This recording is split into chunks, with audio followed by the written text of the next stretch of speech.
makna. Pengarang kitab ini Al-Habibul Imam Abuya Muhammad Alawi Al-Maliki radhiyallahu anhu wa ardah.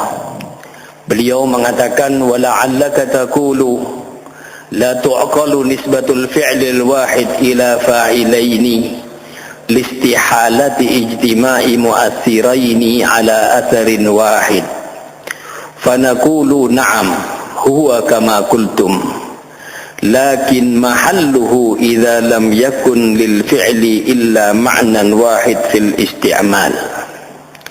Di dalam terjemahannya bisa kita lihat, barangkali Anda berkata tidaklah rasional, tidak masuk akal menisbatkan satu tindakan atau perbuatan kepada dua pelaku perbuatan, karena berkumpulnya dua hal yang mampu memberikan pengaruh. Mustahil menghasilkan satu pengaruh. Kami jawab, benar pandangan kalian. Namun kebenaran yang Anda katakan itu baru terbukti jika berkenaan dengan keadaan ketika pelaku yang memiliki satu makna penggunaan saja. Ada kalanya satu perbuatan tapi dilakukan oleh dua orang atau dilakukan oleh dua pelaku. Kadang-kadang seorang mengatakan mustahil, bagaimana mungkin satu perbuatan tapi dilakukan oleh dua pelaku. Nanti contoh-contoh di dalam apa yang dikatakan perselisihan makna, perbedaan nisbat tekstual makna, bikhtilafin nisbatil lafziyah akan dicontohkan di dalam Al-Quran, di dalam banyak akan firman-firman Allah subhanahu wa ta'ala. Amma idza kana lahu ma'nayani fayakunu mujmalan mutaraddidan bainahuma fil isti'mal. وحينئذ لا يمتنع إطلاقه على كل منهما كما هو معلوم من الاستعمال في الأسماء المشتركة أو في الحقيقة والمجاز كما يقال قتل الأمير فلانا ويقال قتله السياف فإطلاق القتل على الأمير بمعنى غير المعنى الذي أطلق به على السياف. Di dalam terjemahan bisa kita lihat lagi, tapi jika pelaku memiliki dua pengertian, maka kalimat tersebut ada kemungkinan digunakan untuk salah satunya. Kalau demikian tidak boleh kalimat yang digunakan untuk kedua-duanya, sebagaimana telah diketahui dalam penggunaan kalimat yang memiliki lebih dari satu pengertian. Atau hakikat dan majaz. Kemarin sudah kita bahas apa itu bahasa menurut hakikat dan apa itu bahasa menurut majaz. Sebagaimana ungkapan pemimpin membunuh si fulan dan ungkapan si fulan dibunuh oleh Al-Guju. Ada ungkapan si fulan ini dibunuh oleh raja. Terus ada ungkapan lagi si fulan ini dibunuh oleh Al-Guju. Tentu tujuannya adalah terbunuhnya orang yang dibunuh tadi itu. Dan kata-kata dibunuh oleh raja dan dibunuh oleh Al-Guju tentu tidak sama. Raja membunuh si fulan ini artinya raja hanya memerintahkan saja. Tapi ketika Al-Gujunya yang membunuh, berarti Al-Gujunya itu adalah sebagai pelakunya. Ya.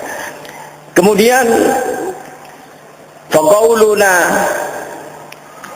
innallaha ta'ala fa'ilun bima'na annahu al-mukhtari'ul mujid wa qawluna innal makhluq fa'ilun bima'na annahu al-mahallu alladhi khalaqa Allahu fihi al-qudrah ba'da an khalaqa fihi al-iradah wa ba'da an khalaqa fihi al-ilma fartibatul qudrah bil iradah wal harakah bil qudrah irtibatul ma'lul bil illah wartibatul mukhtara' bil mukhtari'.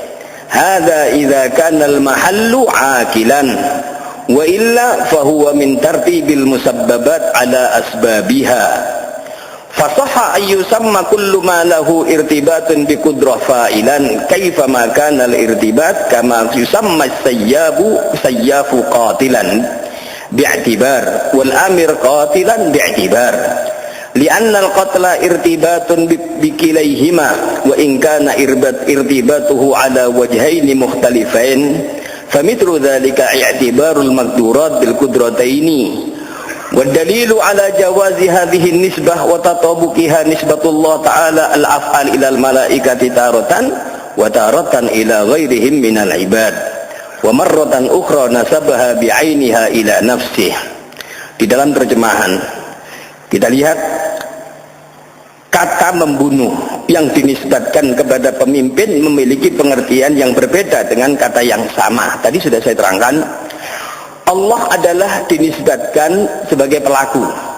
Allah adalah sebagai pelaku dengan pengertian Allah yang menciptakan dan yang membuat sesuatu menjadi ada, dan ungkapan kita sesungguhnya makhluk adalah pelaku artinya adalah bahwa makhluk merupakan objek.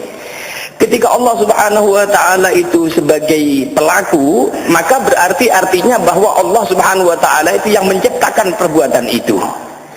Ketika Allah Subhanahu wa ta'ala mengatakan bahwa Allah itu adalah yang melakukan, berarti Allah yang menciptakan akan perbuatan itu. Tapi ketika manusia yang melakukan perbuatan ini, artinya adalah manusia ini diizinkan oleh Allah untuk melakukan perbuatan itu. Tapi hakikat yang menciptakan perbuatan itu adalah Allah Subhanahu wa ta'ala.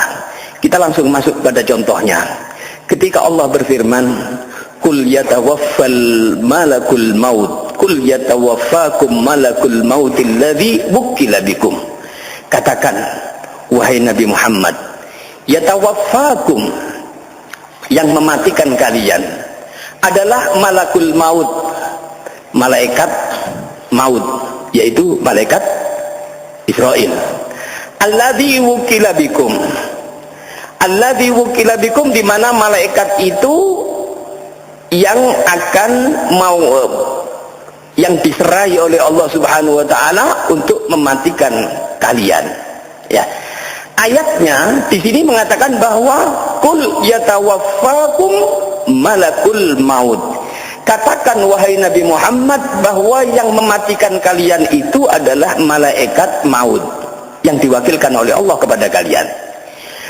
Tetapi di dalam ayat yang lain Allah berfirman, Allahu yatawaffal anfusa. Allah yang mematikan setiap manusia hina mautiha, ketika datang kematiannya. Allah yang mengambil nyawa manusia, yang mematikan manusia ketika datang kematiannya. Artinya apa? Bahwa satu orang dimatikan oleh dua. Yang pertama di sini adalah Allah, yang kedua adalah malaikat maut, malaikat Israil. Artinya di sini Allah, hakikat yang mematikan itu adalah Allah, tetapi perbuatan mematikan itu Allah perintahkan lewat malaikat Israil. Ya, ini perbedaan dari satu perbuatan, dan yang melakukan adalah dua. Allah yang menciptakan kematian itu, Allah yang memerintahkan malaikat, dan pelakunya itu adalah malaikat Israil. Sehingga ketika dua-duanya itu diucapkan, maka itu tidak bertentangan di dalam agama. Ya. Berikutnya, ketika Allah Subhanahu wa ta'ala berfirman, afara'aitum ma tahrusun, maka terangkanlah kepadaku tentang yang kamu tanam. Afara'aitum, tidakkah kamu itu melihat bagaimana kamu itu menanam? Ya. Berarti seakan-akan bahwa yang menanam tanaman-tanaman itu adalah manusia. Dari ayat ini diterangkan dan jelas bahwa yang menanam tanaman itu manusia. Tapi dalam ayat yang lain Allah berfirman, anna sababnal ma'a sabba thumma syaqaqnal arda syaqqa fa'ambatna fiha habba. Sesungguhnya kami benar-benar telah mencurahkan air. Allah yang kirimkan air hujan, air sumber dan macam-macamnya. Kemudian dengan air itu kami, Allah kemudian membelah bumi dengan sebaik-baiknya. Buminya dibelah. Setelah buminya dibelah, fa'ambatna fiha habba, lalu kami tumbuhkan biji-bijian itu dari bumi. Ayat yang tadi mengatakan bahwa engkau yang menanam, tapi ayat berikutnya Allah yang menanam. Artinya apa? Artinya di sini bahwa Allah Subhanahu wa taala itu yang menanam, tetapi ketika Allah Subhanahu wa taala menciptakan manusia untuk melakukan daripada perbuatan tanaman itu sendiri, maka dua-duanya adalah sama. Bedanya yang satu menciptakan, yang satu adalah pelakunya. Yang menciptakan tanaman itu Allah, tapi manusia yang diberikan izin dan kemampuan untuk menanam itu. Jika manusia tidak mendapatkan izin dari Allah untuk menanam, maka dia tidak mungkin mempunyai kemampuan untuk menanam. Berarti yang menanam itu manusia, tetapi hakikat yang mewujudkan perbuatan penanaman itu adalah Allah Subhanahu wa ta'ala. Ya, ini masalah akidah. Jadi nanti nanti permasalahan-permasalahan seperti ini kembali bahwa nisbatnya itu adalah manusia, tetapi hakikatnya yang melakukan itu semua adalah atas izin Allah Subhanahu wa ta'ala. Artinya tanpa izin Allah Subhanahu wa ta'ala tentu kita tidak akan mampu untuk berbuat apa-apa. Ya, jadi kita ini hanya bisa melakukan, tetapi semuanya adalah atas izin dan atas perintah dari Gusti Allah. Seandainya Allah Subhanahu wa ta'ala tidak memberikan izin kepada kita, kita tidak mempunyai kemampuan apa-apa. Kemarin banyak contoh-contoh yang sudah saya contohkan. Berikutnya adalah fa'arsalna ilaiha ruhana fatamassala laha basharan sawiyya. Cerita tentang diciptakannya, bagaimana proses diciptakannya Nabi Isa. Fa'arsalna ilaiha ruhana, lalu kami mengutus roh kami kepadanya. Fatamassala laha basharan sawiyya, maka ia menjelma di hadapannya dalam bentuk manusia yang sempurna. Ayat yang pertama. Kemudian berikutnya, fanafakhna fiha min ruhina, dan lalu kami tiupkan ke dalam tubuhnya roh dari kami. Tubuhnya di sini adalah ketika proses kejadian diciptakannya Nabi Isa. Nabi Isa diciptakan oleh Allah Subhanahu wa ta'ala. Ya, nafakh, tiupan roh disandarkan kepada Allah. Padahal yang meniupkan sesungguhnya adalah malaikat Jibril alaihi salam. Allah berfirman, fa idza qara'nahu fattabi' qur'anah. Jadi ketika Allah Subhanahu wa ta'ala menciptakan Nabi Isa ala nabiyina wa alaihi salam, maka Allah Subhanahu wa ta'ala mengutus kepadanya ruhana fatamassala laha basharan sawiyya, malaikat Jibril. Tapi di dalam ayat yang lain Allah berfirman, fanafakhna fiha min ruhina, maka aku tiupkan ke dalam tubuhnya itu ruh dari kami. Ya, ruh dari kami. Maka di sini proses diciptakannya Nabi Isa ala nabiyyina wa alaihi salam itu adalah Allah Subhanahu wa ta'ala perintahkan malaikat Jibril untuk meniupkan roh kepada di jasadnya Nabi Isa. Ya, Nabi Isa, sehingga satu di antara nabi yang diciptakan oleh Allah tanpa bapak, hanya dengan ibu saja. Bukan sesuatu yang mustahil, karena Allah menciptakan yang lebih daripada itu. Diciptakannya Nabi Adam ala nabiyina wa alaihi salam itu adalah tanpa bapak dan tanpa ibu. Ya, bukan sesuatu yang mustahil. Sehingga keliru kalau orang menganggap bahwa Nabi Isa itu adalah sebagai anak Tuhan. Ya, anaknya Tuhan.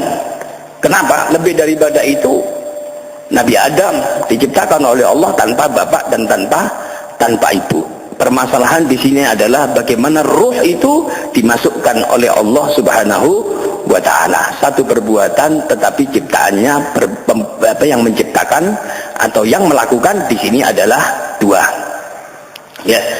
Kemudian fa idza qara'nahu fattabi' qur'ana, dan apabila aku membaca, selesai membacakannya, maka ikutilah bacaan itu. Fattabi' qur'ana. Wal qari' alladhi yasma'un nabi qira'atahu Jibril.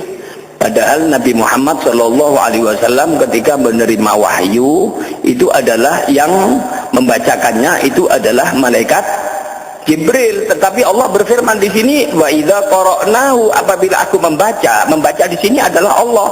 Fattabi' Qur'ana, maka ikutilah bacaan itu. Padahal hakikat yang membaca itu adalah malaikat Jibril. Ya, ini yang diartikan, yang dimaksud dengan satu perbuatan, tetapi yang melakukannya itu adalah dua. Ya, ini masih pembahasan tentang masalah akidah. Ya. Kemudian falam taqtuluhum, Allah Subhanahu wa taala berfirman berikutnya, falam taqtuluhum walakinallaha qatalahum, engkau tidak membunuh mereka. Falam taqtuluhum walakinallaha qatalahum wa ma ramaita idz ramaita walakinallaha rama. Maka yang sebenarnya bukan kamu yang membunuh mereka, akan tetapi Allah lah yang membunuh mereka. Dan bukan kamu yang melempar ketika kamu melempar, tetapi Allah lah yang melempar. Artinya di sini manusia hanya diberikan kemampuan untuk melakukan, tetapi hakikat daripada kemampuan itu diciptakan oleh Allah Subhanahu wa taala. Sehingga manusia tidak punya kemampuan apa-apa, dia hanya diberikan kemampuan berusaha. Adapun usaha itu dimunculkan dan diciptakan oleh Allah Subhanahu wa taala. Ini akidah yang harus kita yakini, ini akidah yang harus kita fahami, sehingga manusia tidak gampang-gampang mengatakan bahwa ini semua adalah atas usaha saya. Tanpa ada bantuan Allah Subhanahu wa taala, manusia tidak punya kemampuan, tetapi kemampuan itu adalah karena diizinkan oleh Allah Subhanahu wa ta'ala. Ya, kita bisa duduk di masjid ini bukan karena kemampuan kita, ini adalah karena kita mendapatkan cucuran rahmatnya Allah Subhanahu wa ta'ala. Saya bisa mengajar di sini, ini adalah karena kasih sayang Allah Subhanahu wa ta'ala yang diberikan kepada saya. Kita semua hanya berusaha, tapi yang menentukan apa yang kita usahakan semuanya adalah Allah Subhanahu wa ta'ala. Dan manusia tidak mempunyai kemampuan apa-apa. La haula wa la quwwata illa billahil aliyyil azim. Sehingga kita tidak akan merasa aku ini adalah orang yang paling wah, aku adalah akuisme yang tinggi, semuanya diakui bahwa dirinya yang paling berbuat. Tidak. Manusia hanya berusaha daripada melaksanakan apa yang sudah ditentukan oleh Allah Subhanahu wa ta'ala. Karena manusia tidak punya kemampuan apa-apa. Makanya setiap kita setelah melakukan perbuatan yang baik, maka kita ucapkan alhamdulillah, karena kita diberikan kesempatan untuk melakukan perbuatan yang baik ini oleh Allah Subhanahu wa ta'ala. Banyak di antara saudara-saudara kita yang berusaha untuk melakukan perbuatan yang baik, tapi karena dia tidak diizinkan oleh Allah Subhanahu wa ta'ala, akhirnya mereka tidak mampu melakukan perbuatan yang baik itu. Banyak manusia yang angan-angan untuk melakukan perbuatan yang baik, tapi ketika manusia itu tidak diizinkan oleh Allah Subhanahu wa ta'ala, angan-angan itu tidak sampai mereka lakukan. Makanya di sini kita hanya bersyukur kepada Allah Subhanahu wa ta'ala, karena kita diberikan kesempatan untuk melakukan perbuatan yang baik itu sendiri, dan kesempatan itu hanya diberikan oleh Allah Subhanahu wa ta'ala. Ana urid anta turid wallahu fa'alul lima yurid. Aku mempunyai kehendak dan engkau juga mempunyai kehendak, tapi kalau sudah kehendak itu ditentukan oleh Allah Subhanahu wa ta'ala, maka itu tidak bisa diganggu-gugat, tidak akan bisa dirubah. Kadang-kadang kita kepingin melakukan satu perbuatan, ya, atau kita janji besok kita ketemu di Masjid Jami', subhanallah sudah janji, ternyata yang satu tidak diizinkan oleh Allah Subhanahu wa ta'ala untuk berangkat. Ya, ini menunjukkan bahwa apa? Kita punya kemauan. Teman kita yang kita ajak untuk berjanji, dia juga punya kemauan. Tapi kalau sudah ketentuan Allah Subhanahu wa ta'ala tidak sampai kepada kita, makanya kita tidak boleh menyesal. Kenapa? Karena inilah ketentuan yang sudah ditentukan oleh Allah Subhanahu wa ta'ala. Manusia hanya bisa berusaha, tapi ciptaan usaha itu sendiri adalah merupakan satu ciptaan yang diberikan oleh Allah Subhanahu wa ta'ala, yang diciptakan oleh Allah Subhanahu wa ta'ala, sehingga manusia bisanya cuman usaha, tapi ketentuan itu semua sudah ditentukan dan ditulisnya oleh Allah Subhanahu wa ta'ala. Ya, jadi seperti di dalam ayat ini, wa ma ramaita idz ramaita walakinnallaha rama. sesungguhnya kamu ini bukan yang melempar ketika kamu melempar, tapi Allah lah yang melempar. Artinya Allah meletakkan, Allah membuat satu kudro, satu kemampuan kepada kita untuk melempar, sehingga kita bisa melempar. Kemarin hadisnya, contoh-contohnya sudah banyak sekali saya terangkan. Fanafa anhum al-qatla wa asbatahu li nafsihi wa nafa anhu ar-ramya wa asbatahu li nafsihi wa laysa al-murad nafyul his min qatlihim al-kuffar wa ramyihi lahum alaihi salatu wassalam bil hasba walakin al-ma'na annahum ma qataluhum wa la ramawhum bil ma'na alladhi yakunu ar-rabbu fihi bihi qatalahum wa ramahum wa huwa al-ikhtira'. Ketika Allah Subhanahu wa taala mengizinkan seseorang untuk melempar, maka hakikat daripada yang melempar itu adalah Allah, yang mengizinkan itu adalah Allah, dan manusia hanya melakukan sesuatu yang diizinkan oleh Allah Subhanahu wa taala. Jika manusia itu tidak diizinkan oleh Allah, tentu mereka tidak akan mampu melakukan apa yang dia inginkan. Kita punya inginan, kita punya angan-angan. Nanti malam hari ini saya akan hadir pengajian. Kita punya angan-angan, tapi Allah Subhanahu wa taala tidak mengizinkan kita. Tentu kita tidak akan sampai untuk hadir di majelis yang kita harapkan. Ya, sehingga ketika kita melakukan perbuatan yang baik dari perbuatan yang kita angan-angankan, tentu kita harus punya keyakinan bahwa ini semua adalah atas izin Allah Subhanahu wa taala, sehingga kita akan kembali untuk bersyukur kepada Allah Subhanahu wa taala, dan kita rasakan bahwa perbuatan ini adalah merupakan izin daripada Allah Subhanahu wa taala, sehingga kita kembali bersyukur kepada Allah Subhanahu wa taala. Ya, kadang kita ingin melakukan perbuatan yang baik, ingin sekali kita melakukan perbuatan yang baik. Kalau Allah Subhanahu wa taala tidak mengizinkan perbuatan kita, tidak mungkin. Artinya hanya dengan kasih sayang Allah, Allah Subhanahu wa taala memberikan kemampuan kepada kita untuk melakukan perbuatan itu. Sering saya ceritakan pada pengajian-pengajian yang lalu, ketika seseorang berdoa kepada Allah Subhanahu wa taala, ya Allah berikan aku kemampuan untuk beribadah. Allah Subhanahu wa taala berikan dia kemampuan untuk beribadah. Diizinkannya orang ini beribadah kepada Allah Subhanahu wa taala selama 500 tahun tanpa maksiat. Ya, hidup di atas bukit. Dia makan dari buah-buahan yang disiapkan oleh Allah di atas bukit itu. Dia minum dari air yang mengalir di atas bukit itu. Kemudian dia beribadah kepada Allah Subhanahu wa taala. Setelah beribadah kepada Allah Subhanahu wa taala, dia minta kepada Allah, ya Allah matikan aku dalam keadaan sujud. Dikabulkan oleh Allah Subhanahu wa taala, karena memang manusia akan diambil nyawanya oleh Allah sesuai dengan kebiasaan hidupnya. Matal mar'u ala ma sya'ma alaih. Orang itu meninggal dunia sesuai dengan bagaimana keadaan dia itu hidupnya.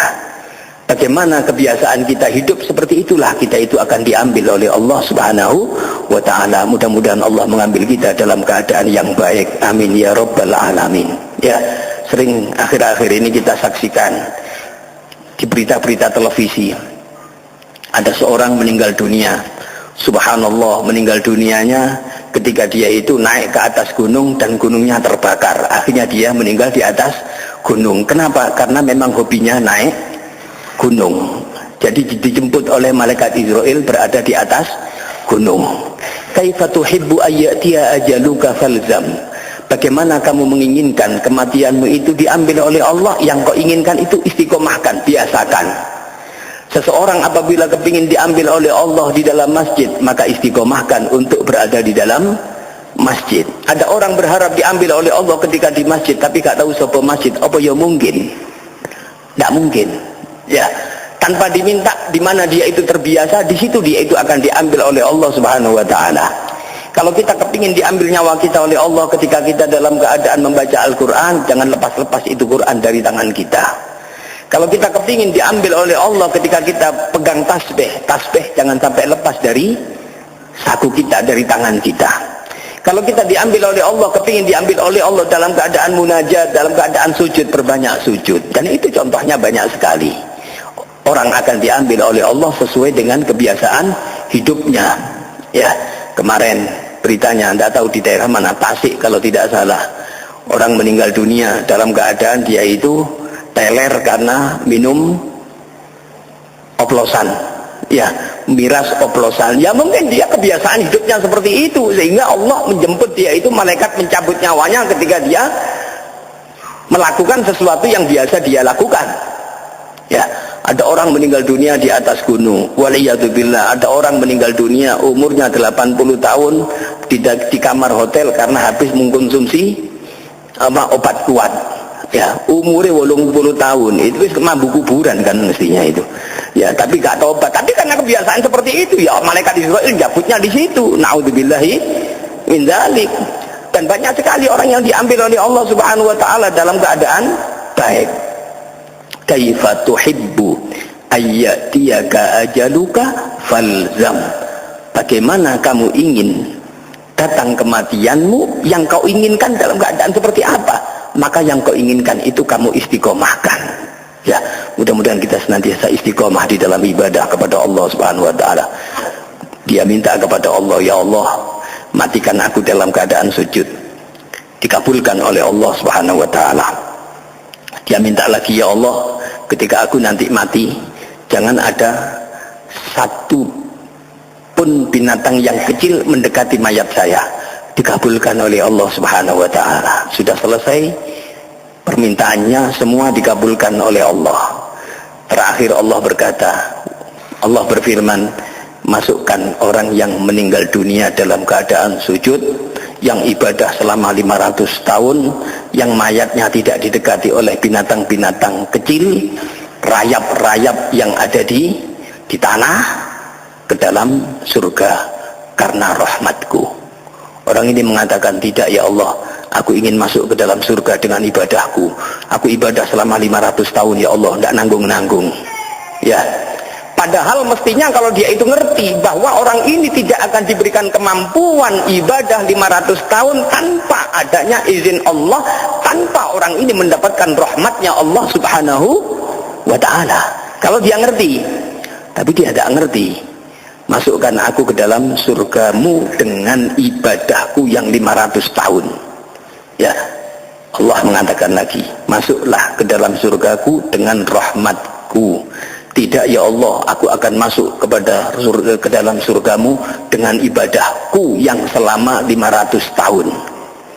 Terakhir Allah katakan, masuklah ke dalam surgaku dengan rahmatku. Tidak ya Allah, aku kepingin masuk surga dengan ibadahku yang 500 tahun.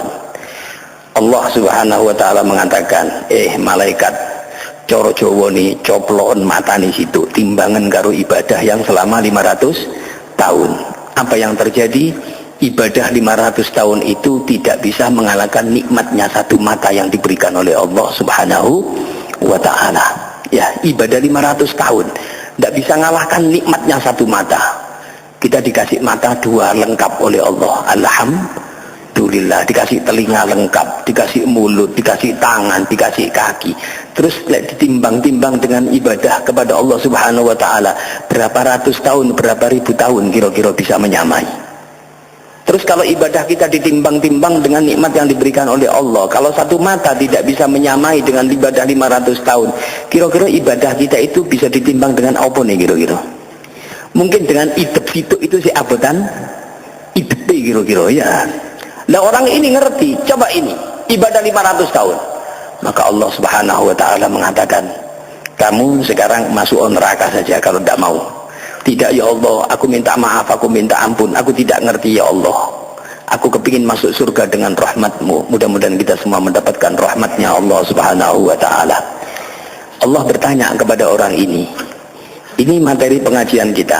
Allah bertanya kepada orang ini, kamu bisa ibadah 500 tahun karena apa? Karena rahmatmu ya Allah. Kamu bisa mati dalam keadaan sujud karena apa? Karena rahmatmu ya Allah.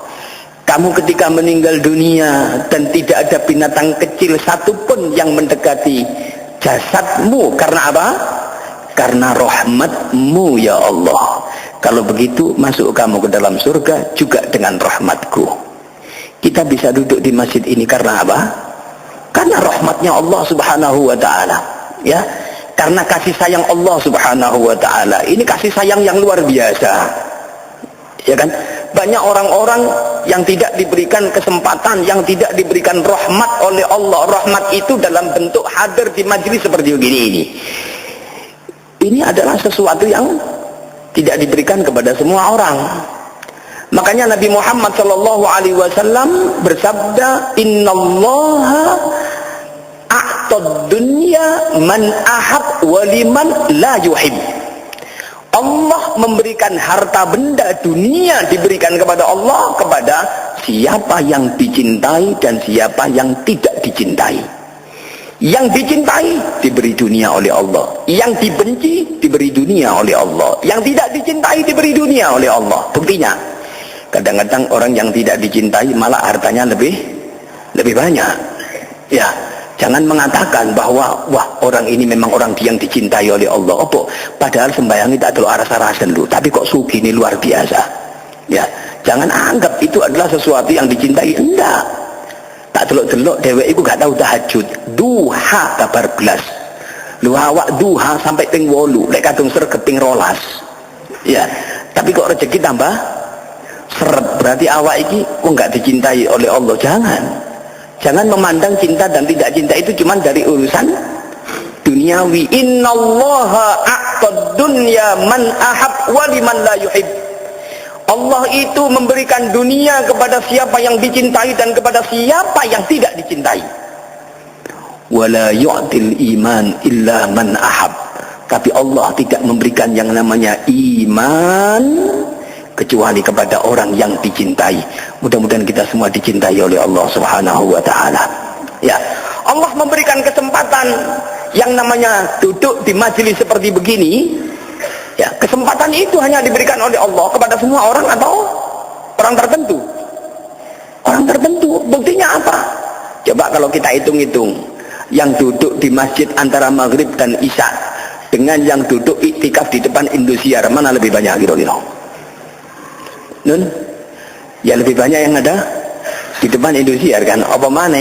Ya, saat seperti ini, kira-kira sing lungguh di alun-alun di Stadion Kanjuruhan sama yang ada di masjid, mana yang lebih banyak kira-kira? Dan ya Kanjuruhan, ya wadah wayai ngaji, ya wayai ngaji. Kok ketepaan barengan karo ngaji minggu depan kan ada. Ya, lek bal-balan minggu depan tidak ada. Lu perlu diketahui, yang begini ini tidak diberikan kepada semua orang. Makanya kita yang diberikan kesempatan seperti ini, kita akan ucapkan Alhamdulillah. Berarti saya ini adalah orang-orang yang dipilih oleh Gusti Allah. Karena rahmat Allah, bukan karena perbuatan kita. Kalau perbuatan kita tidak punya kemampuan itu, kita tidak punya kesempatan itu. Tapi kesempatan ini adalah kesempatan pilihan, dan kemampuan ini kemampuan pilihan yang hanya diberikan oleh Allah Subhanahu wa ta'ala. Ya, kalau pakai akal kita berat. Tapi karena ini adalah satu pemberian yang hanya diberikan oleh Allah kepada orang-orang tertentu, kepada orang-orang khusus, makanya kita diberikan kemudahan oleh Allah Subhanahu wa ta'ala. Rasul bersabda, man salaka tariqan yaltamisu fihi ilman sahalallahu lahu tariqan ilal jannah. Barang siapa yang memudahkan kakinya, menggampangkan kakinya untuk melangkah di majelis-majelis ilmu, maka Allah akan memudahkan dan menggampangkan kaki orang itu di hari kiamat masuk ke dalam surganya Allah Subhanahu wa ta'ala. Allahumma ja'alna minhum. Mudah-mudahan kita termasuk golongan orang-orang tersebut. Kaki kita di dunia dimudahkan hadir di majelis ilmu, dan kaki kita di akhirat dimudahkan untuk melangkah menuju jalan surganya Allah Subhanahu wa ta'ala. Mudah-mudahan kita semua dibarokahi oleh Allah Subhanahu wa ta'ala.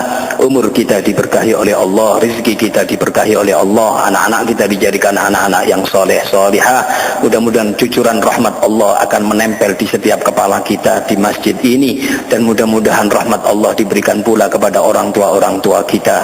Ketika orang tua kita sudah meninggal dunia, mudah-mudahan Allah jadikan kuburan mereka raudhah min riyadil jinan. Kita semua mudah-mudahan tetap diberikan sehat walafiat, panjang umur fi taatillah wa taati rasulih sallallahu alaihi wasallam. Mudah-mudahan kita dicatat sebagai hamba Allah yang istiqomah, bahagia dunia, bahagia akhirat. Fid dunya hasanah wa fil akhirati hasanah wa qina adzabannar. Di dunia kita mendapatkan kebaikan, kebahagiaan, di akhirat kita mendapatkan kebahagiaan, tidak mampir-mampir di nerakanya karunia Allah Subhanahu wa taala. Pada akhirnya apabila sudah waktunya kita diundang oleh Allah, mudah-mudahan kita diundang dalam keadaan husnul khotimah. Kalau ada di antara keluarga kita yang sakit, mudah-mudahan segera diberikan kesembuhan oleh Allah Subhanahu wa taala. Kalau ada di antara kita yang punya hajat, mudah-mudahan hajat-hajat kita dimudahkan oleh Allah Subhanahu wa taala. Hajat ad-dunya bil maisarah wa hajat al-akhirah bil maghfirah. Hajat dunia dengan kemudahan, hajat akhirat dengan pengampunan Allah Subhanahu wa taala. Ala hadhihi niyyah al-Fatihah.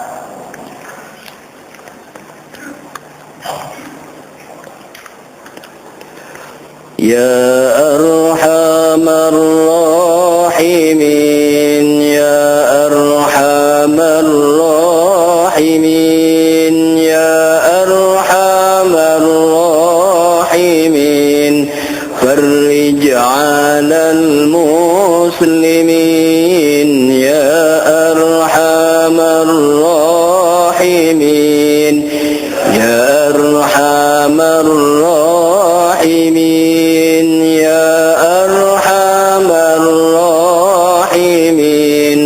فرج على المسلمين يا ربنا يا كريم يا ربنا يا رحيم أنت الجواد الحليم وأنت نعم المعين وليس نرجو سواك فادرك إلهي دراك قبل الفنا والهلاك يا عم دنيا ودين وما لنا ربنا سواك يا حسبنا يا ذا العلا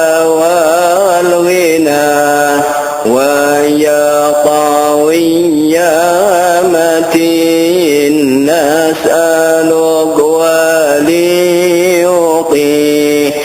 العدل كي نستقيم على هداك القويم ولا نطيع اللعين يا ربنا يا مجيب أنت السميع القريب ضاق الواسع الرحيب فانظر إلى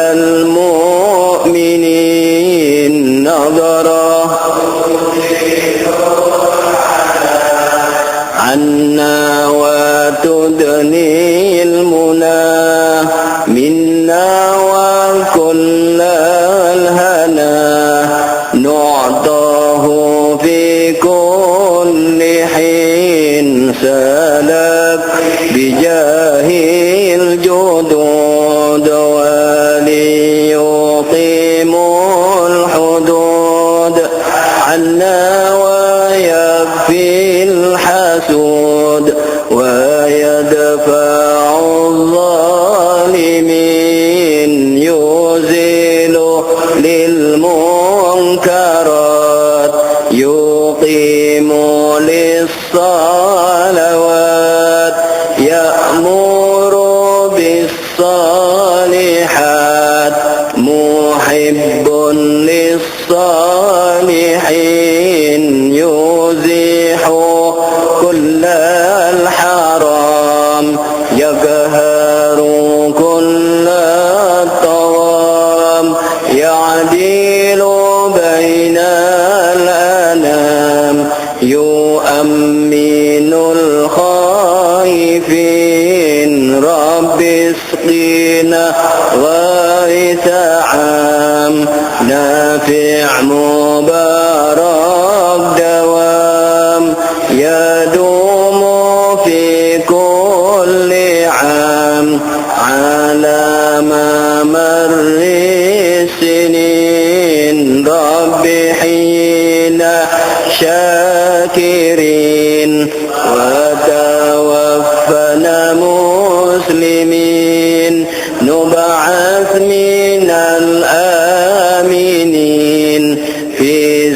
زمرة السابقين بجاه طه الرسول جد ربنا بالقبول وهب لنا كل سول رب استجب لي آمين عطاك ربي جزيل وكل فعلك جميل وفيك أملنا طويل فجد على الطامعين يا ربي ضاق الخلاف من فعل ما لا يطاق فامنن ولاك لمن بذنبه رهين واغفر لكل الذنوب واستر لكل العيوب واكشف لكل الكروب واكفي أذى المؤذين واختم بأحسن ختام إذا دنا الانصرام وحان حين الحمام وزاد رشح